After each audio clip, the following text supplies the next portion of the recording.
नमस्कार दोस्तों, मैं अतुल कुमार। आज आप लोगों को प्रश्नावली 1.2 का कक्षा 10 के प्रश्नावली 1.2 का क्वेश्चन नंबर 5वां, प्रश्न नंबर 6वां, प्रश्न नंबर 7वां बताऊंगा। दोस्तों, आप सब हम अच्छी तरह से जानते हैं कि हमारे भाइयों को क्या होता है, प्रश्नों को समझने में बड़ी प्रॉब्लम होती है। दोस्तों, मैं प्रश्नों को पढ़ करके आपको बता रहा हूं, जरा आप लोग ध्यान से देखिएगा। देखो कितना आसानी से सवालों को आप लगा सकते हैं, और पूरा वीडियो जरूर देखिएगा। पूरा वीडियो जब देख लोगे तभी समझ में आएगा। आधा वीडियो अगर देखोगे तो समझ में नहीं आएगा दोस्तों, इसलिए पूरा वीडियो जरूर देखिएगा। चलिए देखते हैं हम। जांच कीजिए कि क्या किसी प्राथमिक संख्या n के लिए 6n का 0 पर समाप्त हो सकता है। तो हम क्या कर रहे हैं, इसको सॉल्व कर रहे हैं। क्वेश्चन नंबर 5 में क्वेश्चन नंबर 5 में सॉल्व कर रहे हैं।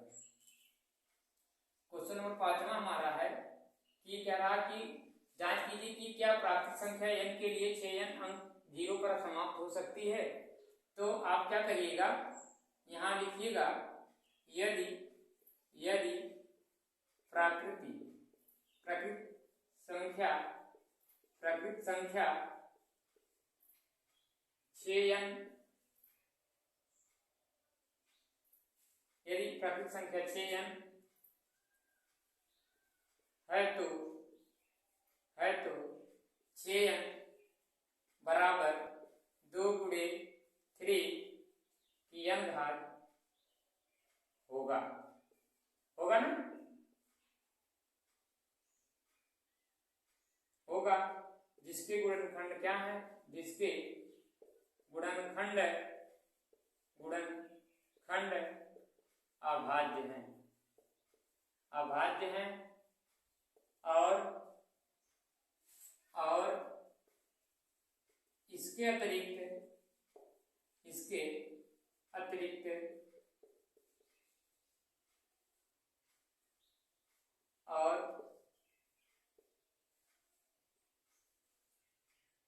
अतिरिक्त और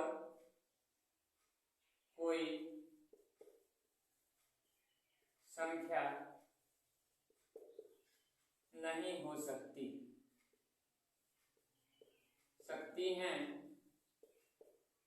इसलिए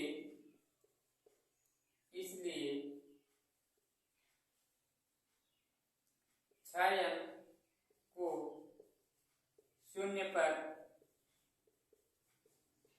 समाप्त नहीं किया जा सकता है।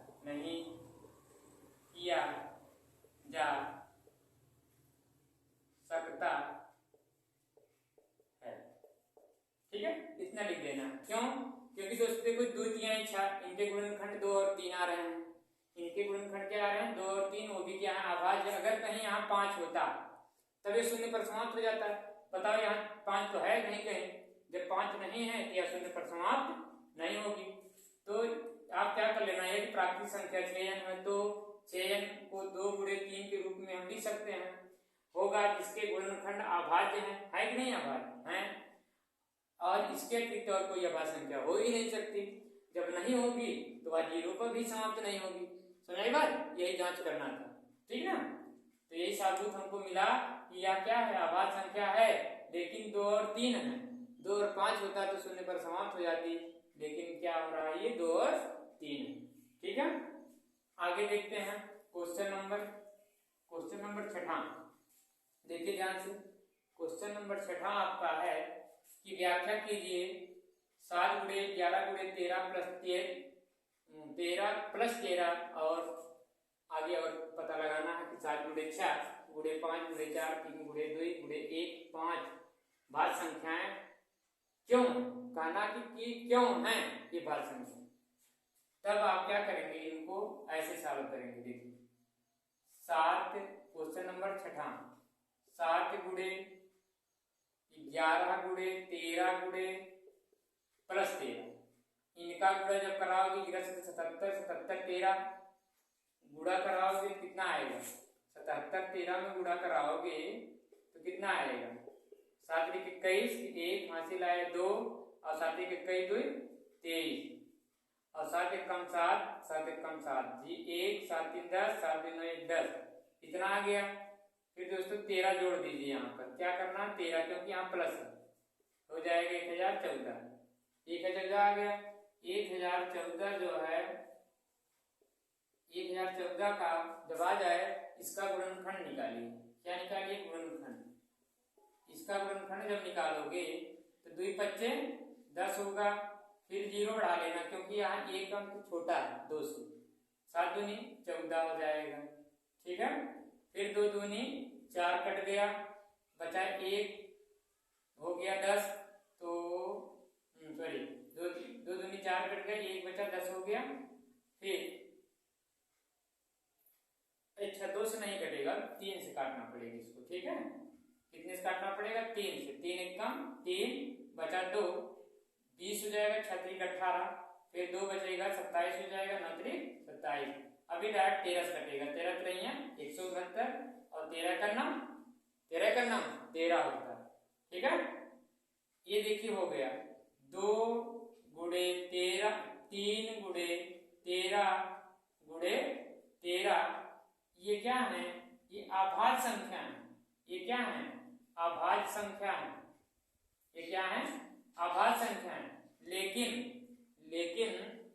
लेकिन दोस्तों ये पता करना था कि ये नहीं पता करना कि ये क्या है, इनके गुणनखंड क्या है, ये नहीं कह रहा है ये बताओ क्या है। तो ये क्या है दोस्तों? ये क्या है? आप ऐसे लिख दीजिएगा, अतः 10 14 एक भाज्य संख्या है।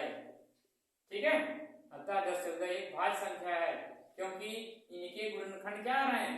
2 से अधिक आ रहे हैं। देखना ना, 2 से अधिक गुणनखंड इसके आ गए, इनके गुणनखंड अभाज्य है, ना कि यह संख्या अभाज्य।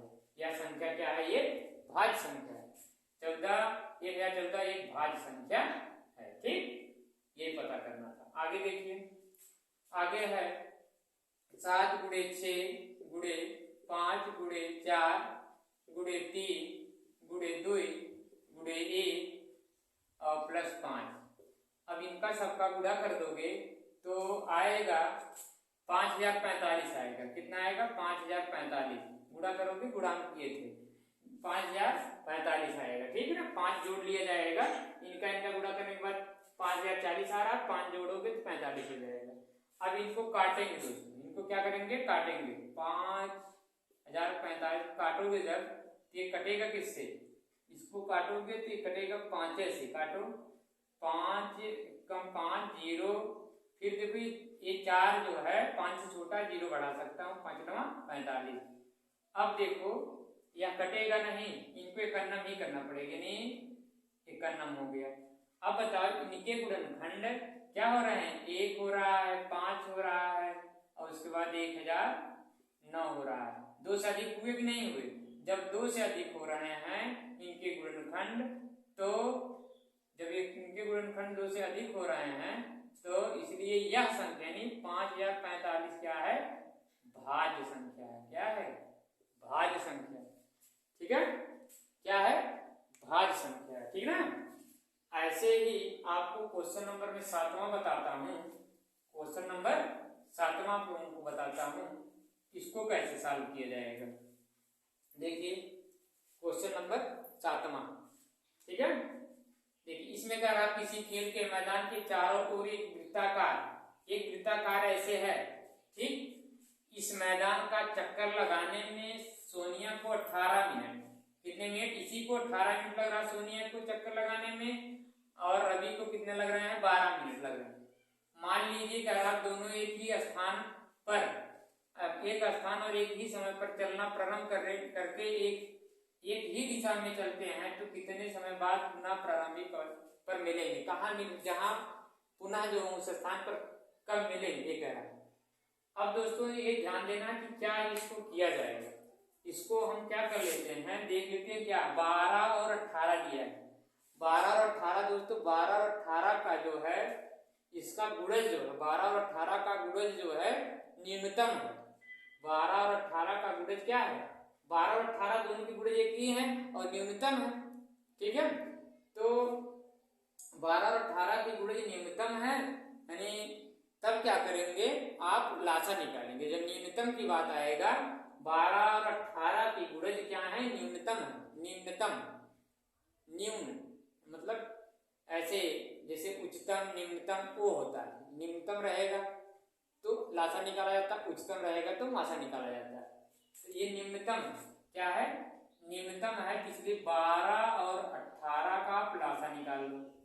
12 और 18 का क्या कर लो? लासा निकाल लो, एलसीएम, एलसीएम निकाल लो। ठीक है, तो इसको काटो, 2 से 2 छक्के 12, 2 9 18, फिर 2 तिहाई 6, 9 नहीं कटे उतार लो, फिर 3 से काट लो, 3 एक कम 3, 3 त्रिका 9, जो नहीं कटता उतार लिया जाता, 3 एक कम 3, 3 एक कम 3। ठीक, अब इनका गुणा कर दो सबको, 2 गुणे 2 गुणे 3 गुणे 3 बराबर 2 दूनी 4, 3 12 प्रतियां 36 मिनट पर वो लोग मिलेंगे। ठीक है, पुनः कितने बाद 36 मिनट बाद वो लोग क्या करेंगे? मिलेंगे वहां पर। ठीक, 12 18 का हम लोग लासा निकाले, क्यों निकाले? क्योंकि 12 और 18 का निम्नतम मान जो है सब बराबर आएंगे। ठीक है, 12 और 18 का, तो न्यूनतम, जब न्यूनतम कहते न्यूनतम ऐसे, निम्नतम नहीं न्यूनतम, न्यूनतम का मतलब लासा निकालना होता है। ठीक है, और उच्चतम का मतलब होता है मासा निकालना, इसलिए मैं इसको लासा निकाल रहा हूँ। क्योंकि 12 और 18 का गुणज जो है, 12 और 18 का गुणज यहाँ लिख देता हूँ, एलसीएम निकलेगा,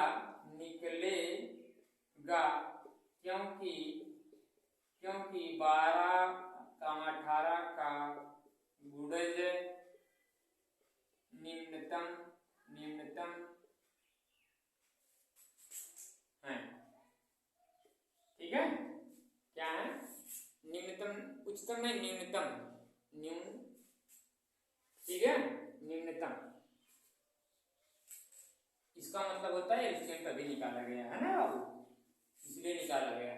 अगर समझ में ना आया हो आप लोग कमेंट में जरूर लिखिएगा, वैसे समझ में आ गया होगा, अगली वीडियो जब अपलोड करेंगे आप लोगों को फिर दोबारा बता देंगे। तो इसलिए आप लोग ये सब ध्यानपूर्वक पढ़ लेना। ठीक है, धन्यवाद। और वीडियो को आगे तक जरूर भेज देना, ताकि और भाई जो कंफ्यूजन में बजे रहते हैं ये लासा निकलेगा मासा निकलेगा क्लियर हो जाए। ठीक है ना।